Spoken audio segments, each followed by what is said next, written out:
अस्सलामु अलैकुम रहमतुल्लाह। आज इंशाअल्लाह हम दूसरे पारे का ख़ुलासा पढ़ेंगे। सबसे पहले कुछ चीज़ें मैं आपके सामने ज़िक्र कर दूं जो हमने इस पारे में जो मेन किस्से और पॉइंट्स हैं जिनको हम इंशाअल्लाह बयान करेंगे आगे चल के। सबसे पहला मसला इसमें क़िबला की तब्दीली के हवाले से है, जिस पर काफ़ी लोगों ने एतराज़ात उठाए थे और अल्लाह ताला ने उनका जवाब दिया। फिर इसी तरह कुछ अहकाम हैं, कुछ मसाइल हैं, वो इंशाअल्लाह आगे चल के डिटेल में ज़िक्र करते हैं।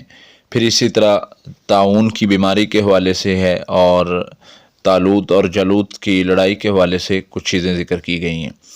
सबसे पहले क़िबला की तब्दीली के हवाले से जब अल्लाह ताला ने हुक्म दिया, क्योंकि नबी सल्लल्लाहु अलैहि वसल्लम को ये पसंद था और अल्लाह ताला ने हुक्म दिया तब्दील करने का। पहले बैतुल मक़दस की तरफ मुँह करके नमाज़ पढ़ी जाती थी। हिजरत के दूसरे साल में अल्लाह ताला के हुक्म से इसको क़िबला अल्लाह ताला ने खाना काबा को बना दिया। तो कुछ लोगों ने इस पर इतराज़ात उठाए और मतलब नापसंद किया, तो अल्लाह ताला ने कुछ आयात में उनका जवाब दिया कि नेकी सिर्फ़ ये नहीं है कि मशरक़ या मगरिब की तरफ मुँह करके नमाज़ पढ़ो या मशरक़ या मगरिब की तरफ मुँह करो।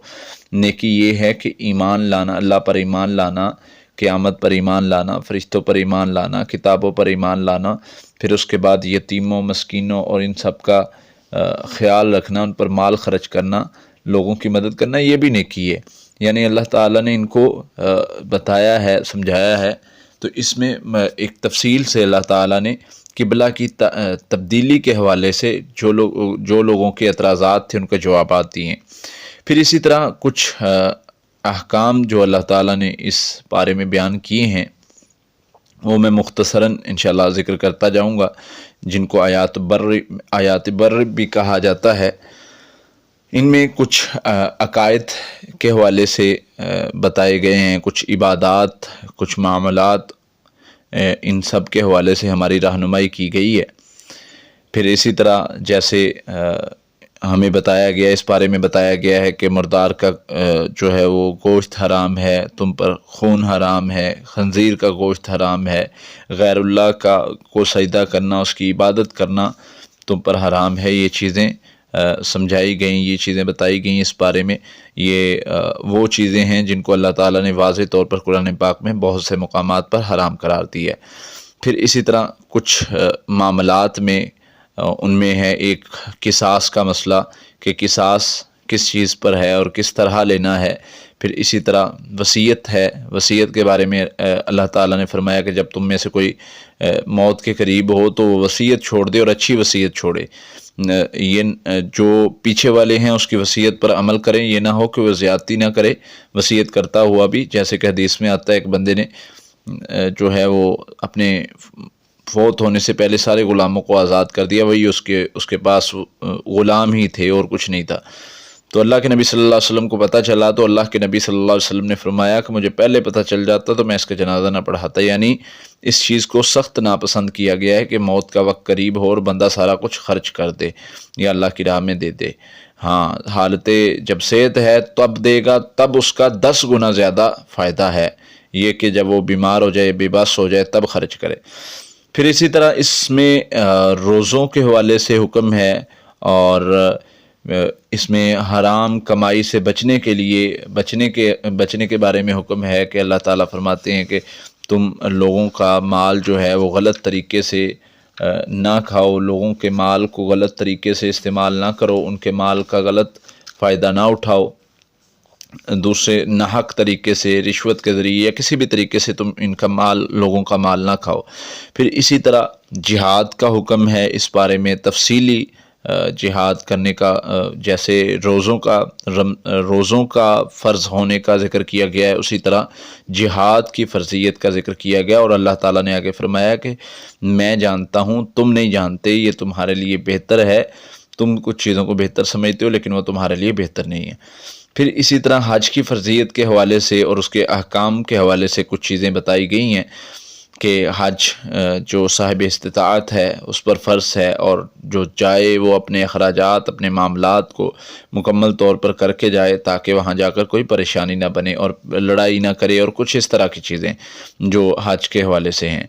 फिर इसी तरह कुछ हराम करदा चीज़ों में شراب کا ذکر آتا ہے، آگے چل کے جوئے کا ذکر آتا ہے کہ تم سے اللہ کے نبی صلی اللہ علیہ وسلم کو مخاطب کر کے اللہ تعالیٰ فرماتے ہیں کہ یہ تم سے سوال کرتے ہیں شراب کے بارے میں اور جوئے کے بارے میں، تو ان کو کہہ دو کہ یہ تمہارے لیے یعنی فائدہ مند نہیں ہے، ان کا فائدہ ان کے نقصان سے زیادہ بڑا ہے۔ یعنی یہ جو ان کا فائدہ بسا اوقات لوگ کہتے ہیں نا کہ اس کا کچھ فائدہ ہے، یعنی شراب ہے وہ انرجی دیتی ہے، لیکن اس کا نقصان اس سے زیادہ بڑا ہے۔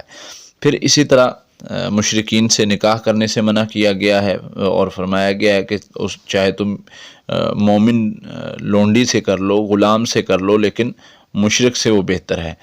پھر اسی طرح کچھ خواتین کے مسائل کے حوالے سے بھی اس بارے میں ذکر ہے۔ حیض کے مسائل ہیں کہ حیض یہ ایک تکلیف دہ بیماری ہے کہہ لیں، یا یہ ایک تکلیف دہ عمل کہہ لیں اس کو، اور اس میں خواتین کے مطلب مردوں کو مخاطب ہو کے کہا گیا ہے کہ تم اپنی بیویوں کے پاس نہ جاؤ ان دنوں میں۔ اور پھر اسی طرح کچھ طلاق کے مسائل بھی اس بارے میں ذکر کیے گئے ہیں، جس میں اللہ تعالیٰ نے سختی سے منع فرمایا ہے کہ اپنی بیویوں کے ساتھ زیادتی سے، ظلم سے پیش نہ ہو۔ اگر تم نے رکھنا ہے تو اچھے طریقے سے رکھو، اور اگر نہیں رکھنا تو بھی اچھے طریقے سے ان کو چھوڑنا ہے۔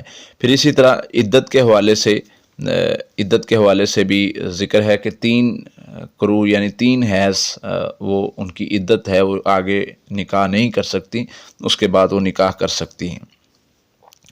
پھر آگے قصہ شروع ہوتا ہے، بیماری کا ذکر کیا گیا ہے، طاعون کا، جس کے بارے میں مشہور تھا کہ یہ بیماری ایک سے دوسرے کو لگ جاتی ہے، اور کچھ لوگوں نے جس علاقے میں یہ آتی تھی ان ایریاز کو بدلنا شروع کر دیا، یعنی اس علاقے سے ہجرت کر جانی، چلے جانا۔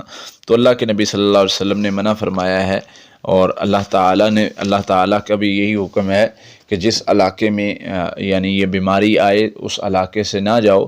اللہ کے نبی صلی اللہ علیہ وسلم نے فرمایا کہ یہ اس طرح جو ہے وہ بیماری ایک سے دوسرے کو نہیں لگے گی۔ فرمایا جب وہ بیماری ختم ہو جائے پھر اس علاقے سے آگے تم جا سکتے ہو۔ پھر اسی طرح اس پارے میں طالوت اور جالوت کا ایک واقعہ ملتا ہے جو بنی اسرائیلی ہے، جس میں طالوت کے لشکر میں حضرت داؤد علیہ السلام بھی تھے۔ اللہ تعالیٰ نے جب طالوت کو بادشاہت دی تو بادشاہت دی، لشکر کا سردار بنایا، تو دوسروں نے اعتراض کیا، تو اللہ تعالیٰ نے جواب دیا کہ اس کو علم اور حکمت کی بنا پر بادشاہ بنایا گیا، اور اللہ تعالیٰ نے اس کا جو ہے وہ مقابلہ کروایا جالوت سے، جس سے جو ایک طاقتور لشکر تھا اور یہ کمزور تھے، لیکن انہوں نے اللہ سے مدد مانگی اور کہا کہ یا اللہ ہماری مدد فرما، ہمارے قدموں کو مضبوط کر دے۔ تو اللہ تعالیٰ نے ان کی مدد کی، اور حضرت داؤد علیہ السلام کا ذکر ملتا ہے کہ انہوں نے جالوت کو قتل کیا تھا۔ تو یہ اس بارے میں مختصراً جو چیزیں وضاحت کے ساتھ بیان کی گئی ہیں، وہ میں نے کچھ چیزیں آپ کے سامنے رکھی ہیں۔ تو اللہ تعالیٰ سے دعا ہے اللہ تعالیٰ ہمیں ان پر عمل کرنے کی توفیق عطا فرمائے۔ جو احکام سمجھائے گئے ہیں، جن سے بچنے کے لیے کہا گیا ہے، اللہ تعالیٰ ان سے بچنے کی توفیق دے، اور جن پر عمل کرنے کا کہا گیا ہے اللہ تعالیٰ ہمیں عمل کرنے کی توفیق عطا فرمائے۔ السلام علیکم ورحمۃ اللہ۔